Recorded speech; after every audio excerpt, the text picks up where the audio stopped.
24వ తేదీ జూన్ నెల 2026వ సంవత్సరం. ఈరోజు దేవుని వాగ్దానం యెషయా 54వ అధ్యాయము 14వ వచనము. నీవు భయపడనక్కర్లేదు, బాధించువారు నీకు దూరముగా నుందురు. సహోదరి సహోదరులారా, తన బిడ్డలు బాధలో జీవించాలి అని ప్రభువు ఎప్పుడూ కోరుకోడు.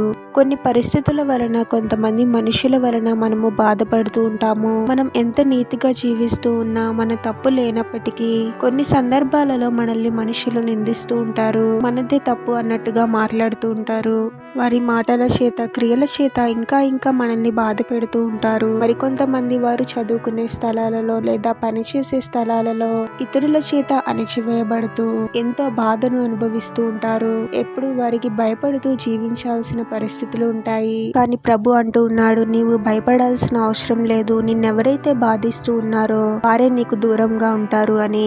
ఎటువంటి పరిస్థితినైనా ప్రభువు అద్భుతముగా మార్చగలడు. మనం ఎంత బాధపడుతూ ఉన్నామో, ఎవరు మనల్ని ఎంతగా బాధిస్తూ ఉన్నారో అన్ని ప్రభువు చూస్తూనే ఉంటాడు. అన్యాయం చేసే దేవుడు కాదు మన ప్రభువు. ప్రభువు తప్పకుండా మనకు న్యాయాన్ని జరిగిస్తాడు. మనల్ని ఎవరైతే కావాలని నిందిస్తూ బాధ పెడుతూ ఉన్నారో, ఎవరి చేత మనము అణిచివేయబడుతూ ముందుకు వెళ్ళలేని పరిస్థితులలో ఉన్నామో, అటువంటి వారి నుండి మనకు విడుదలను అనుగ్రహిస్తాను అని ప్రభు చెప్తూ ఉన్నాడు.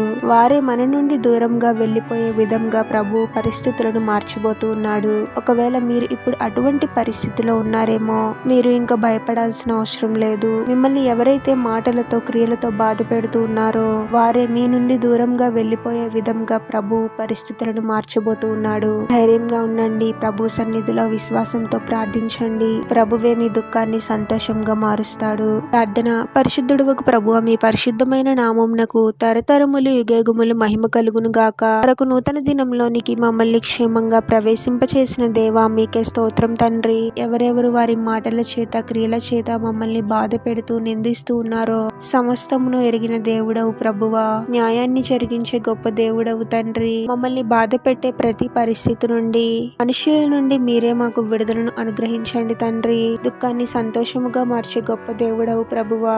ఎవరి వలన మేము భయపడుతూ బాధపడుతూ ఉన్నామో వారిని మా నుండి దూరం చేసి మీలో శాంతి సమాధానమైన జీవితాలను జీవించే వారముగా మమ్మల్ని దీవించమని, ఈ ప్రార్థనలో ఏకీభవిస్తున్న ప్రతి ఒక్కరిని పేరు పేరున దీవించి ఆశీర్వదించి అభిషేకించమని, చేసే ప్రతి పనిలో మీరే వారికి తోడుగా ఉండి వారిని అన్ని కీడుల నుండి, అపాయముల నుండి మీరే వారిని రక్షించమని ఈ మా మనవులన్నీ యేసుక్రీస్తు వారి పరిశుద్ధ నామంలో అడిగి వేడుకొనుచున్నాము తండ్రి. ఆమెన్.